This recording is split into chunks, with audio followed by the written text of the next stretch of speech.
Hello everyone, মই আছো এতিয়া তেজপুৰ ইউনিভাৰ্চিটিত আৰু এতিয়া আমাৰ ইন্ডাকশন চলি আছে আৰু 19 তাৰিখলৈকে ইন্ডাকশন চলি থাকিব। এইকেইদিনৰ ভিতৰতনো ইন্ডাকশনত কি বস্তু কৰলা তাকে দেখাবাক লাগে আজি ভিডিঅ'টো লৈ আইছো। ইন্ডাকশনৰ দিনকেইদিনত আমাক মেডিটেশ্যন কেনকে পঢ়বাক লাগিব, এই 4 বছৰৰ পিছত কেনকে কি কৰিলে ভাল হ'ব, এইগলা বহুত কথা কয় বুজলা। সদায় ইন্ডাকশনত বেলেগ বেলেগ প্ৰগ্ৰাম হৈ থাকে, তাৰে কেইটামান ক্লিপ দি দিছো, আপোনালোকে চাই পেলাই জনাবচোন কেনে হৈছে।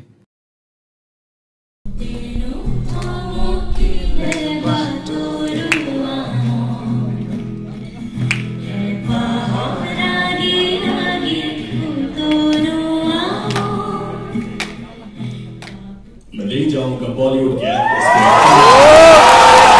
बस ऐसा एक एडवेंचर करना था मुझे, बचपन का सपना है आज पूरा हो गया है। कैसे हैं आप सब?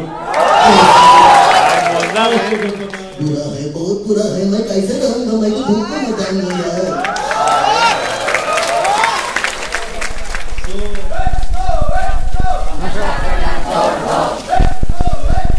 नशा करना छोड़ दो।